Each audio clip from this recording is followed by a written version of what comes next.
Just summarize what you see some of the positives Portland has going for it. What advice would you give commercial brokers just getting into the business?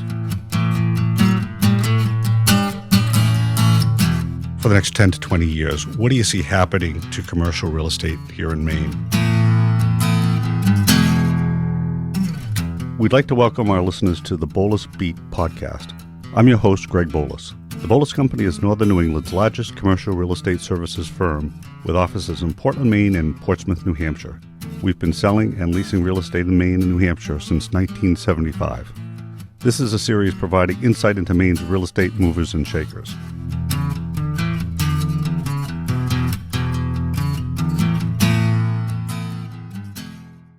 I'd like to introduce this week's guest, Joe Soley.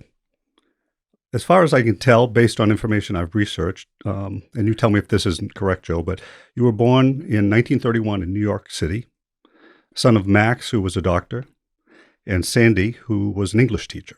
Exactly. Joe grew up on the edge of Hell's Kitchen in a section of New York, and your first job was delivering the New York Times at the age of 7.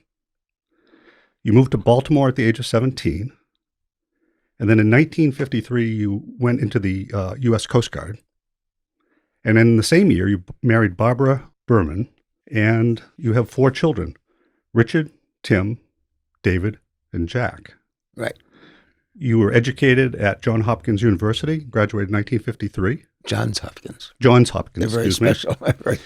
And you have a Master of Arts from the Massachusetts Institute of Technology, MIT, from 1982, I believe it was. So welcome, Joe. So if I look at that timeline, 1953, when you graduated from Johns Hopkins, you got married, joined the Coast Guard. That was a pretty busy year, wasn't it? I was drafted, actually. Oh, you were drafted? Yeah. And the war was on really heavy. And they asked me to come into the academy. So I went to the Coast Guard Academy. It became a 120-day wonder.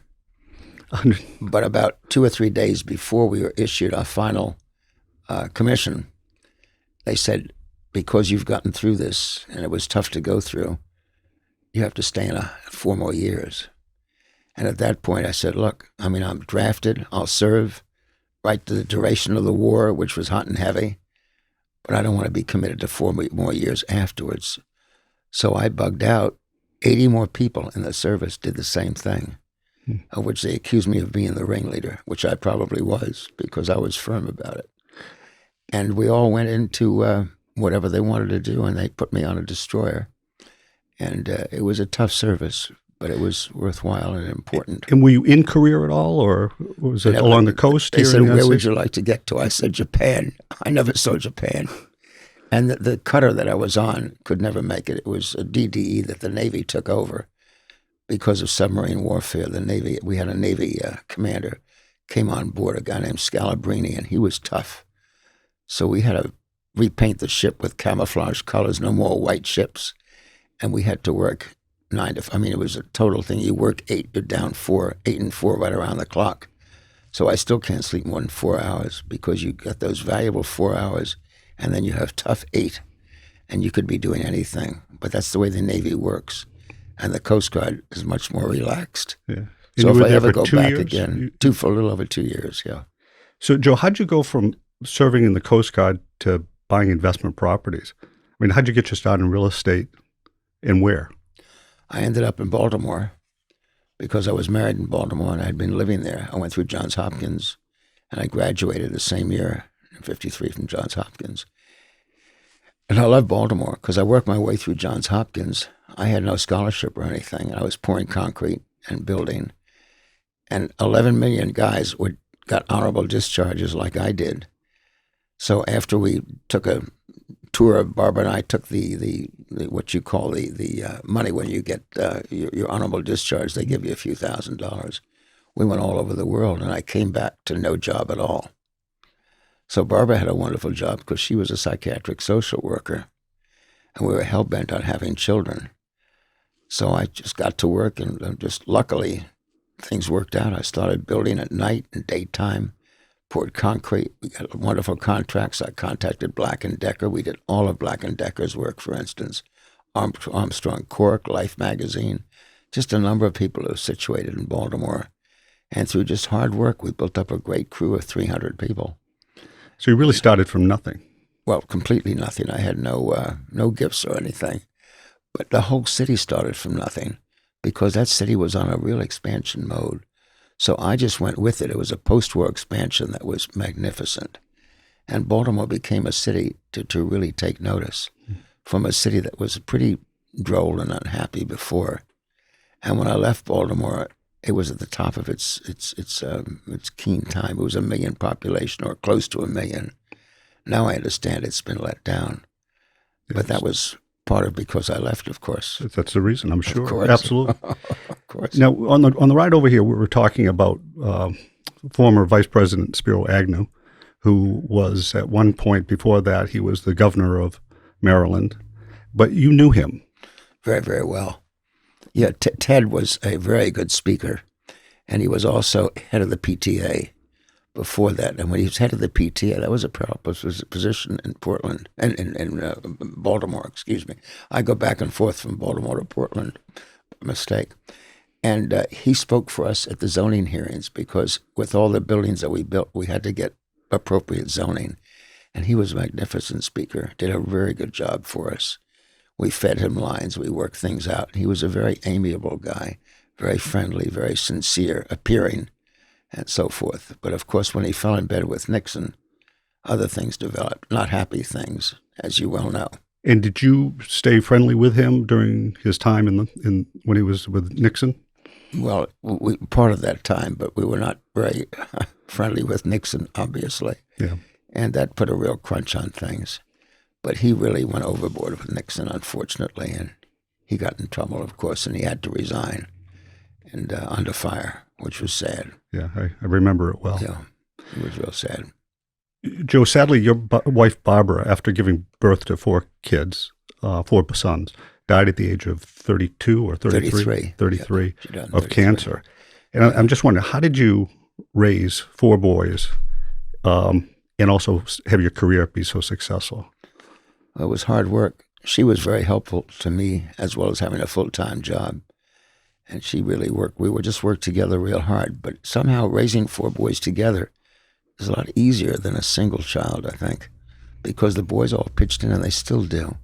And the beautiful thing about the boys is they love each other.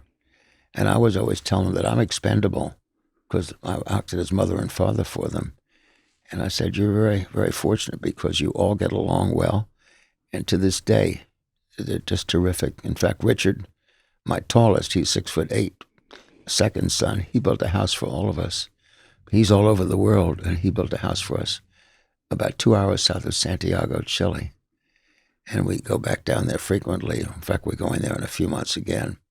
And the whole family goes down? Well, I'm taking Avi and Timmy and David. We try not to put too much of a load on him because we all have our rooms in this house he built right between 2 volcanoes in a small cape just about 2 hours south of Santiago. Avi is your grandson, I assume? Actually, Avi is my great-grandson. Great-grandson, okay. Yeah.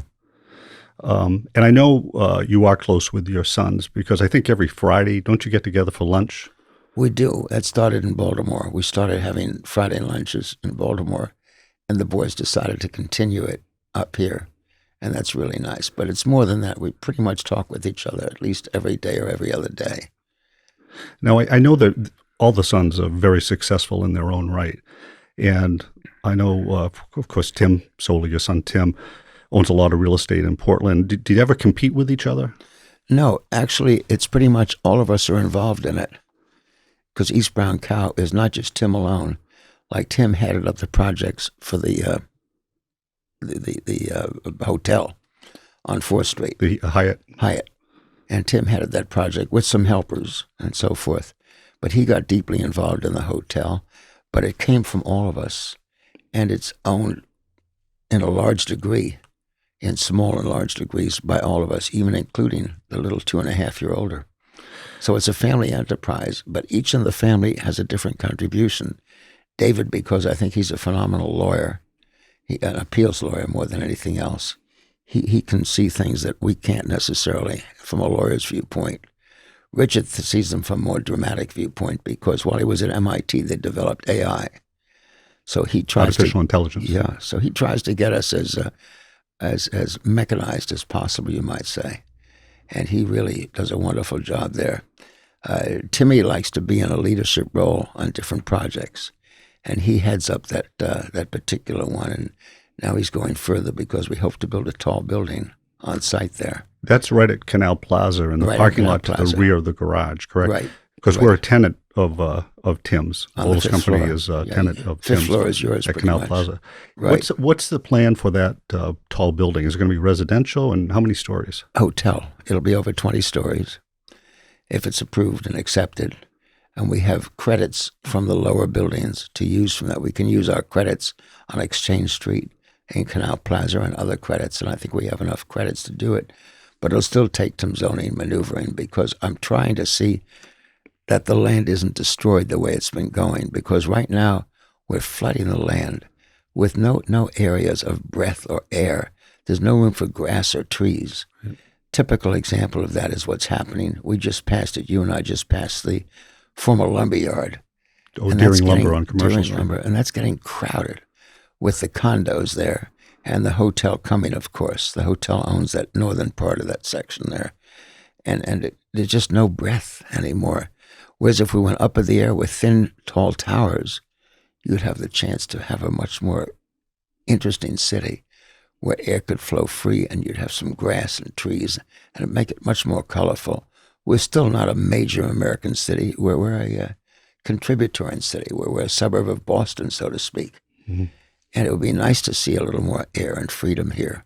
So I'm hoping that's the direction we're going to go, and we're trying to lead that direction as much as possible. And if approved, that's going to be Portland's tallest building. Oh, it will be by far. Yeah, the tallest building we have now is 16 or 17 floors, and this will be over 20. Yeah. You know, if you do build that building, you're going to be taking my parking spot. No, we'll get a parking spot for you. Okay, all right. We've got this on tape. I'm sure we can find it. Okay. Joe, what was the first property you ever purchased or developed? It probably was Baltimore, right? In Baltimore? Wow, that goes way back to Baltimore. Man, that was in the 50s. I can't remember the first one, but I had a major hookup with Black & Decker, but a lot of other people there too. There was a chain of carpet stores called Carpet Fair, and I built all their stores. Dunkin' Donuts, we did all of those. We did a whole bunch of 7-Eleven stores, and with the 7-Elevens, we built them in strips where we could put all kinds of other stores with them. Right. And we developed many, many of them. And that ended up in Dallas, Texas. It had been a Japanese company. And we just started from one to the next, and we had a great crew. We lived in an area of Baltimore that was changing, and we had a great crew living with us, right around us all the time. And we would just bring them down to work and develop these things, the concrete, the steel, the masonry, and then carpentry. And it just all developed working together. And it really worked nicely. Joe, when you left Baltimore, you moved to Maine, to Camden, Maine. Mm-hmm. And how'd you happen to move to Camden, of all places? While we were in Baltimore, which is murderously hot in the summers, and the summer was our big construction effort, it was too much. So we pretty much either worked July and let August go, or vice versa, because the men couldn't take pouring concrete both July and August. So I took my motorcycle as far as I could go up to Maine. Figured it'd be nice and cool. And I got to a small town about 80 miles above Portland. I said, this is beautiful. And I found the local broker who was drying out in a place, and found his wife on the street. And she said, let's go over and find him. And I said, I want a house on the water. And what do you have? I said, I've got $1,000 in my back pocket. I could spend $1,000 a month. And he found a house on the water in Camden, which was absolutely beautiful, but in terrible shape. So that's for us. It had no heat, but it had 8 bedrooms. And we took that house right away. We all moved in during that month in the summer, and we had a wonderful time. We went from a city of almost 1 million people to a town of 2,000 or 3,000, and the kids just loved it. It was a totally different experience. So the kids really enjoyed Camden, and we made it a home as much as possible. And it became much more serious because My second son, at one trip, which was a few years after we bought the house, he developed an exploded appendix. Is this Richard? Richard, yeah. Richard could have died on the table. And right on the way back to Baltimore, because it was a 14-hour trip between Baltimore and Maine, and we'd make it in one shift because the kids wanted to stay wherever they were as long as possible and then school the next day. So on the trip back, he couldn't even move. He said, I'm gonna die. He was really in terrible shape. So we pulled into the hospital that was under construction, Penn Bay. And luckily, we got a hold of a nurse that I knew through a friend of mine. And we got him on the operating table in 20 minutes. And they saved his life. And they said he's not going to be moved. He couldn't be moved for at least a month, and maybe as long as a month and a half or 2 months. So I turned the boys around and I said, we're going to school. I said, what do you mean? I said, well, I'm going to move to Camden full time. And we ended up at school there. Richard went into the 11th grade. He didn't even know it because he was in the hospital. Timmy was going into 9th grade. And Timmy argued with me right at the school board because he said, I said, Timmy, you're going to 8th grade, not 9th. He wanted to get it as fast as possible, naturally. So, well, if you're in 9th, Richard's 11th, and Jack is going to skip a year too. David was already at Bates. So that worked out very nicely that we were all together again. And the boys really like to keep together as much as possible. They really work together, play together, and interchange beautifully. They all have different assets, as I've said, and I feel very lucky because all I would do is help them pursue their interests. Right. But building has been fun for all of us, and it's been a great activity. And then you eventually moved to Portland because I think it was when I moved back from Boston in 1983, I met you for the first time. And I think you said that I met you on the street. Exactly. Just outside of 89 Exchange Street, where our offices were. Right, That's exactly. Going back a few years. Yeah, because we visited with Joe together, your older brother, Joe. Yeah. I assume he's your older brother. Much, much older. Really? For the record. Like 50 years older, right? I'm sure. What a good guy, though. Hey, Joe, your company's called Monopoly. Yep. Which I love that name, mm-hmm. and I'm sure I can guess why you named your company Monopoly. But what is there a story behind that? How'd you happen to come up with it? Well, because we play Monopoly all the time, and the winner is always Timmy's youngest son, Maxie, who's named after my father, and he is a cunning, brilliant player, very smart guy, and you know him because of school. Yeah, my son. Because his kids went to school with him, but he's a brilliant guy. He really is. And he's so much fun. I've taken him to school very often, been through all of his classes at school, and he's a pleasure to work with. He's up at Waynfleet, right? Yeah, but he graduated at Waynfleet, and he started today. He starts in Bowdoin. Wow. So he's I think today, or actually we went up there yesterday. So he will pursue a nice career. That's if he's ready for college, which I don't know, because he didn't think he really needed college, but because he's got so many interests. He takes apart cars and trucks and puts them all together, and he just has done so many things. He loves making film more than anything else, so that's his priority. Well, he's got different passions for sure. A lot of passions. Music is a wonderful thing of him singing. He's just got so many interests in the arts. And Waynfleet was a perfect school for him, as you well know, because your kids are there with Timmy's kids. Yeah. His older brother really enjoyed it. His older brother graduated like 3 years ago now. Yeah, it's a great school. Really great. What a great place that is. And I love being there with him, too. Joe, most people associate the name Joe Soley with the Old Port. Mm. And you were one of the early investors. Looking back, that was obviously a great move. However, at the time, it wasn't so certain because the Old Port wasn't what it is today. What attracted you to the Old Port? What did you see that others didn't? Seagulls. I really mean that. I mean, the birds loved it. We're right on the edge of the water, beautiful waterfront. I couldn't understand how a city was in such bad shape, and yet it was right on the waterfront. Now, I had done the same thing in Baltimore with a fellow named James W. Rouse, and we did a lot of work for him while I was in Baltimore because he was my mentor, my backer, my lender through mortgages, as well as my partner. And we wanted to do the same thing in Portland. When I invited him up to Portland, Jim Rouse said, "It's not for me. It's not for me." And boy, that was all the encouragement I needed because I saw it as a wonderful opportunity. And we started purchasing right at 4 and Exchange, right around the area. And it worked out better and better and better. And we had both sides of Exchange Street, most of 4th Street, and we just expanded that whole section in there more and more and more. And it's worked out beautifully. It was your first building for Exchange Street that you purchased? It was. Yeah, it was buildings. And you helped me, as a matter of fact, right along the edge of Exchange Street. I remember. In 5, 7, 9, 11. Henry Willette's building. Exactly. Willette's. You were very, very kind because you had another contract going on it. And you told me the situation, and you said if I could do it today, we'd do it, and we did. Yeah, I turned my contract over to you. Exactly. Yeah. You were very good fair. memory. No, you were a pleasure, really. It was wonderful. Joe, you're an amazing 88 and a half years old. When are you going to retire and go to Florida? Where's Florida? It's just that, really. Yeah. You just enjoy working. I love working. I love working with the boys, with all the kids, really. Especially one of my grandchildren is really terrific. Outstanding guy. And I think he'll go a long way. That's Daniel. Yep. I know. I've met him. Yeah, he's great. In the 1980s, I remember the Baker's Table at 434 4th Street and the Seamen's Club at the corner of Exchange and 4th Streets. Not only did you own those buildings, but you owned the restaurants that were located in them. How did you like the restaurant business? Terrible. And why is that? Brutal business. It's day and night, because you depend upon so many other people for coming in for their shifts. And it depends how responsible they feel.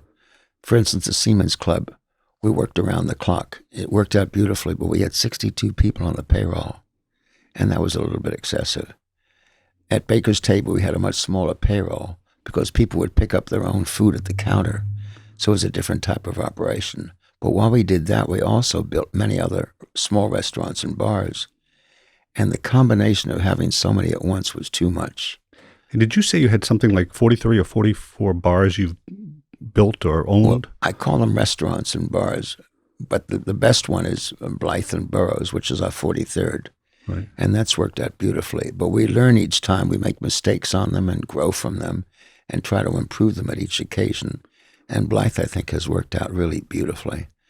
And we've also built one or two since then that are not quite as good as Blythe. Well, they all can't be winners. Right. Well, we've learned how to put intimate spaces in these restaurants and bars instead of one big open area, to give small intimate spaces where people can converse freely and exchange ideas and really join and meet each other. When you buy a piece of real estate, what do you look for? How do you know something's a good deal? Is it certain criteria, or is it a gut feel? A lot of people run the numbers until the cows come home. What do you do? I think it's more gut than anything else. The most important thing is the location, that it's convenient to everything, and also that it be structurally right. The first thing I check on each of these places, because of my experience with MIT mostly, is to make sure that the building is absolutely plumb and absolutely level. Right. And I check that immediately with my transit to make sure that the building is not going to be trouble later on. And then you go into the mechanical stuff in the building. But more important than anything else is that it opens up as a retail environment, because I see the future as retail spaces working with each other. For instance, when we have an opportunity to work with a new tenant, the one recently that we installed is Lululemon. Oh, sure. Now, Lululemon is just a wonderful institution, and it brightens an area that would otherwise be not quite as bright. So we put them between an outstanding jeweler in town. He's been with us now 37 years, and 2 or 3 other stores, and it makes that whole block come alive. It's not a bad thing to have all those beautiful girls come in there to buy their latest equipment, whatever they buy in Lululemon. Mm-hmm. But we try to mix them up in different things. Across the street, we have a dog lady of all kinds of things. I didn't think it would fly, but she's terrific, and she loves to have people come in with their pets and get proper things for their pets and all.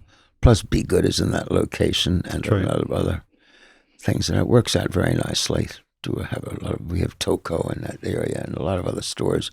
So we try to put stores together that really can get out there and make people feel good about themselves when they shop, because I see retail as the future. Yeah, I mean, because retail's had a tough go over it the last few years, but You think long term it's an okay field? To my mind, it's better and better, and it depends how the mix is worked out. You don't want to have a dry store like J.C. Penney or something like that. You've got to have a mix really that work for everybody as much as possible. We put up a little store that sells those donuts. Oh, the Holy Donut. Oh my gosh! When I picked you up today, there's a line out the door. And there always is. They make a wonderful product. And we put them in there right next to the corner. Yeah. And that really stimulates that whole traffic. But there's always people on the street in Exchange Street. So Exchange Street, when we bought it originally, was a dull, quiet, nothing street. Now it's active and moving and happy and really great. Yeah. And of course, it lays out perfectly for the new restaurant, Blythe, because the people just come to him if they've never heard of him before. They try it out, and they just love it, and they repeat back and forth over and over again. So it really works out. We've done the same thing in South Portland, at Clark's Pond and Corner Brook, and the same thing also in Falmouth, where we have both sides of U.S. Route 1. So in Falmouth, you own the Walmart, and you also own the Shaw's Plaza. Exactly. You probably own about 80% of the retail in Falmouth. What did you, that's kind of getting out of the old port, certainly getting out of the old port. What did you see in those two opportunities that made you jump on Well, this? the thing I like best is its proximity to Portland, because it's really less than 10 minutes from Portland, no matter how you try to go. I mean, it's 2 miles maybe, if that. It's so can be right over the bridge, really. And if people don't want to come into Portland, where it might be a little harder to park, or you might have to wait in line for things, Falmouth was a good alternative because you're putting the retail right where the people live, because that's a wonderful center of living people right there. And we've taken the stores on both sides of the street. They're both full at this point. On the left side, in addition to Walmart, which we purchased 84,000 square feet, we put the movie theater right in front of it. In addition to that, there's a Verizon store in front of that. And then further down, we have a medical arts building that's totally full, with a neat restaurant, a neat Thai restaurant, and some other businesses of all kinds in the building. And that's always been full, too. And we've also filled up the Shores Center as well. Now, Shores is not Shores anymore. It's owned by Albertson. Right. But it's still going to be called Shores. But they put a real impetus in it to compete with Hannaford, which is tough competition, as you well know. Yeah, as is Walmart, because Yep. their grocery They're right division. across the street from each other, right? And in South Portland, you mentioned you own Corner Brook, also the shops at Clark's Pond, and you were attracted to those because of their proximity to the main mall, I assume? Right. The main mall is centered right around there, 1 million square feet. It's our largest mall in Maine, certainly. And it was thriving at one point. It doesn't appear to be anymore, except for one store. Of course, Apple is in there now.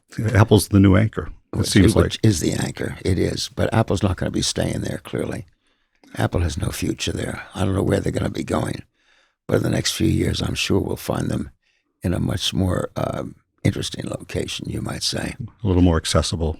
More accessible, more attractive, more people will see and know of this place, because the mall has not developed the way we'd like to see it developed at all. So, Joe, are you still actively buying property, or are you content to manage what you have? Oh, no, we're buying all the time. It's an ongoing thing.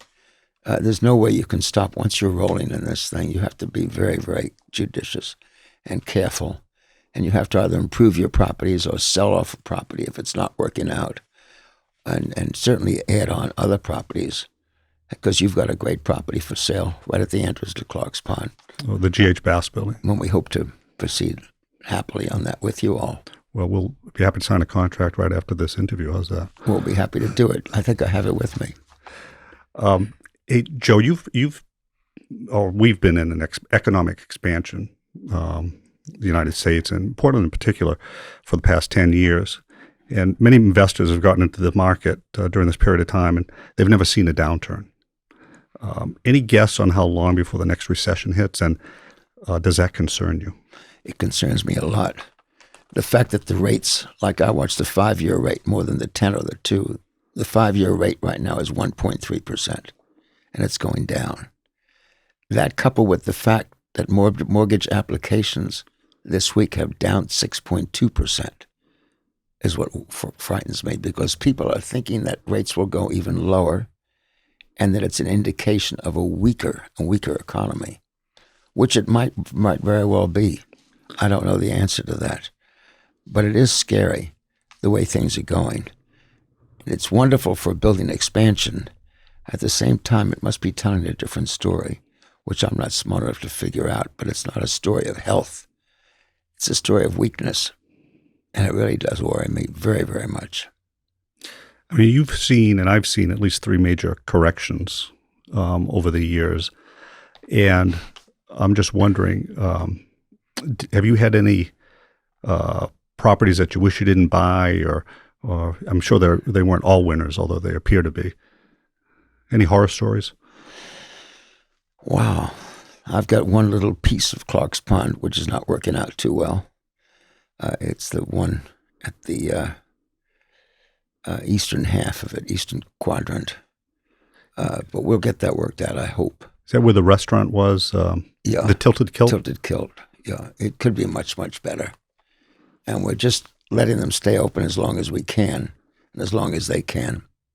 But we have to divide it up or do something with it that's quite materially different from what it is now. Right. It's a shame, because the other 4 restaurants are all excellent on site.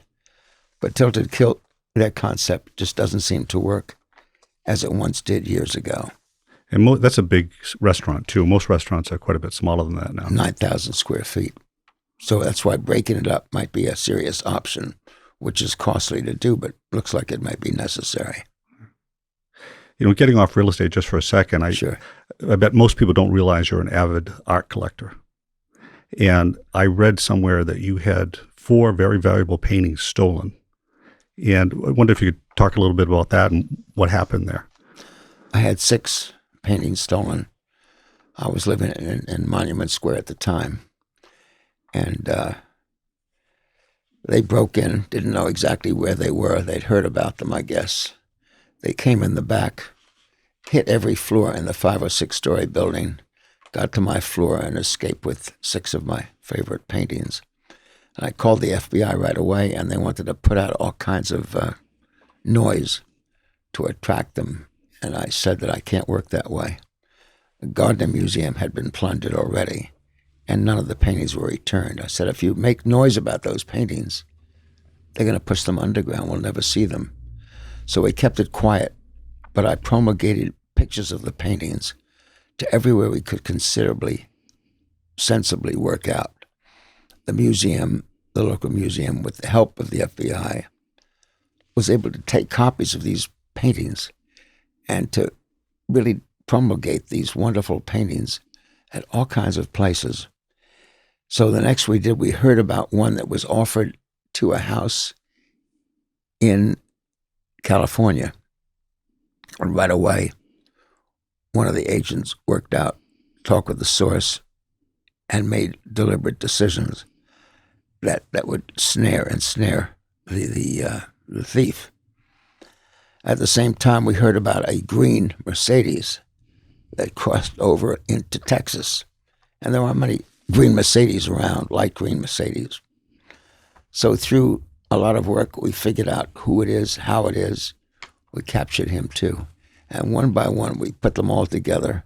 And after 2.5 years of diligence, we're able to get them all together and found the thieves and took them into court and had them punished and got the paintings back. So we were very, very lucky. And if you don't mind me asking, were these Wyatt's? All N.C. Wyatt paintings. And you're quite a collector of Wyatt. I love his work. I think his work is outstanding. That's N.C., who died, some years ago. His son Andrew just died in the last 10 years or less. But he was a great painter because if you read his books, Robin Hood or any of his great books, the paintings are taken from wonderful descriptions of the activities and actions that have occurred in the scenarios that have developed in these wonderful stories. And only he could depict them so colorfully and powerfully and brilliantly. Because he was an illustrator. Well, you might say illustrator, but to my mind, he was a great painter. And he illustrated the storybooks in these wonderful stories, Kidnapped and Robin Hood and King Arthur, and just wonderful stories that we know so well, that he turned into fabulous images.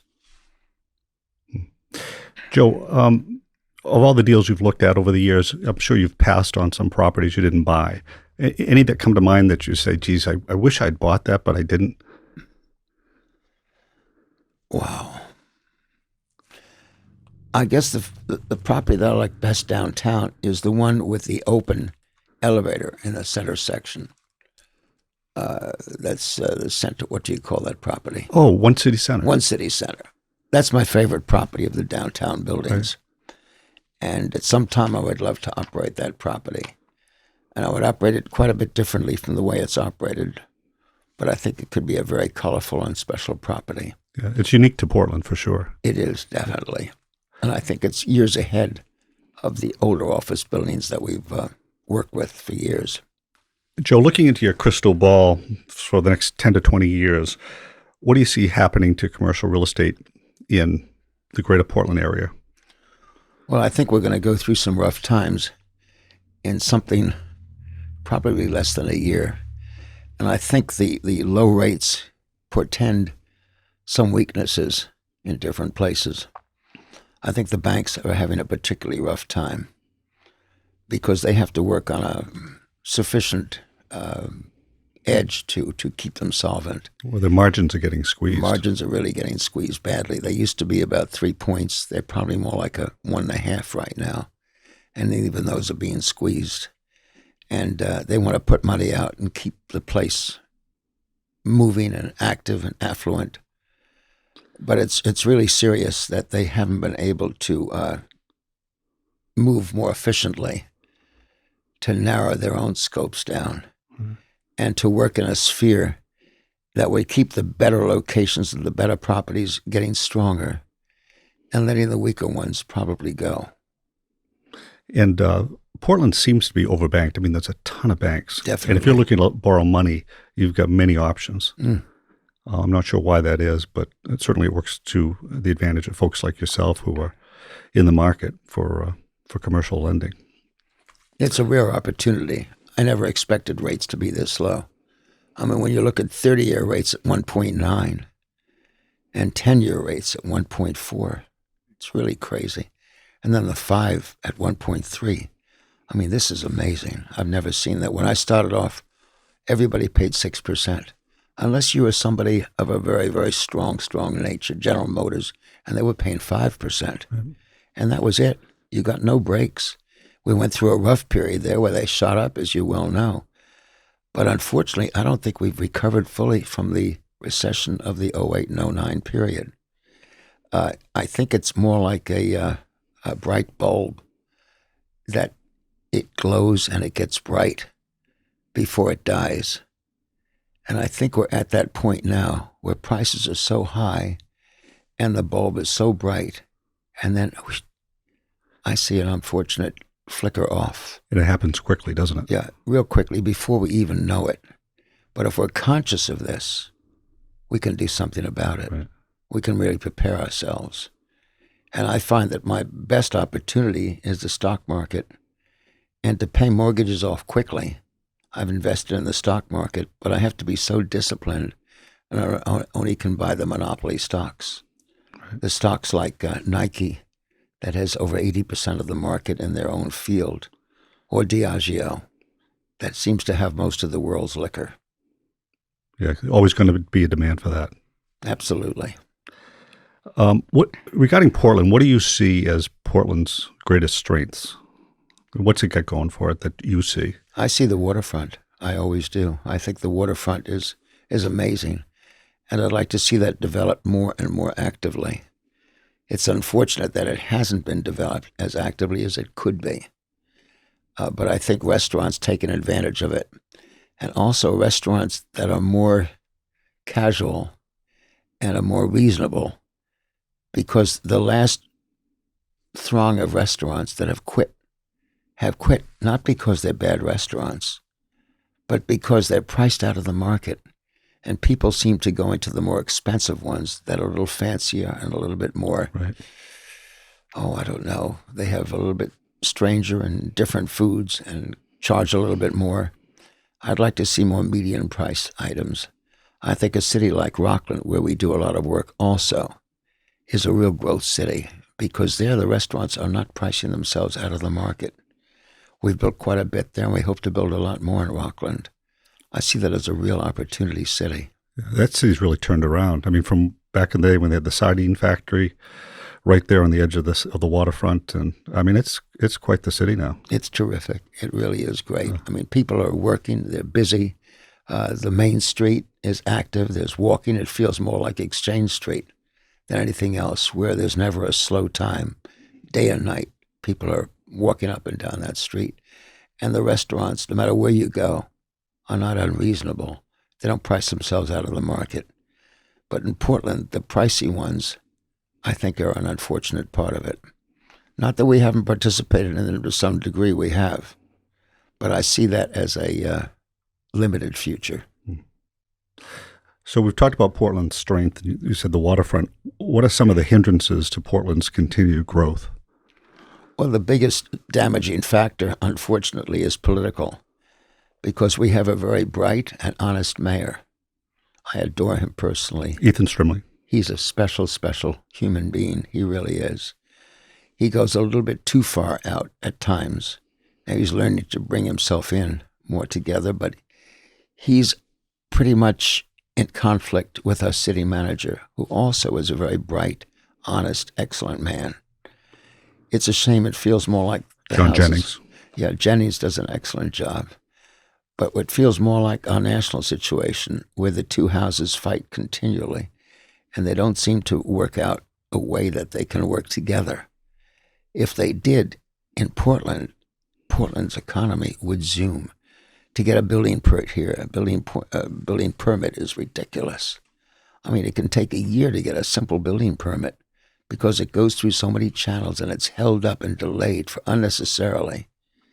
It's really unfortunate that it's worked through so many convoluted channels. And if one person was in charge, whether it be Jennings or Strimling, I think either one could make this thing zoom. Do you think, in terms of the building permits, because we've run into that too, is it a staffing issue, not enough staff to process all these applications that are coming There's through? plenty of staff. It's how much liberty they have and how much room they have. I think it starts at the top, where they get one opinion from one of the two leaders and one from another one. And they divide and conquer in ways that are not advantageous for the applicant. Because if it was, it would be wonderful. It took so long just to convert the lighting because of all the conflict in their houses, from the terrible yellow and orange lights into the much less expensive lighting that's much more brilliant. And this is lighting where, Joe? On Street lighting. Street lighting. Yeah, it's terrible, but those streets should be a lot brighter. All the streets should be, and they still haven't finished the conversion to LED lights, which would save the city a fortune, both in electric and also in maintenance, because they last 15 to 20 or 30 years, and the old lights don't even last a year or two. Yeah, you got to have people up there changing them all the time, constantly. Absolutely. Crazy. It's really crazy. I'm looking at the construction work. I see one street after another closed with no people working there for months and months and months. And I wonder, how can that be? But you see that. I shop very often at the supermarket right on the edge of the Back Bay. Oh, Whole Foods or Trader Joe's? No, Hannaford. Hannaford. I love Hannaford. Coming out of Hannaford, you can't even get back uptown without circular routes around it, because that street's been closed up for over a year. Yeah. Nobody's working on it. But construction definitely can be worked much more swiftly by anybody who knows how to do these things in a right way. Maybe they should hire you because you've got a construction background and you know how to get things done. I would love to get things done. I'd love to pour those city streets, pour concrete, whatever it takes to get them done in a hurry and get them done right. Well, Joe, thank you. Thank you very much. It's been a pleasure. Thanks, Joe. That's it for the Boulos Beat this week. Special thanks to Joe Soley for being my guest. Joe can be found on Facebook at facebook.com/Mr. Oldport. I'd like to thank you for listening today. And if you'd like to learn more about the Boulos Company, please be sure to visit us at www.boulos.com. You can find us at The Boulos Company on Facebook and LinkedIn, and at The Boulos Co. on Instagram and Twitter. And lastly, if you want to know the secret to owning real estate, it's pretty simple. Just be sure to outlive your debt.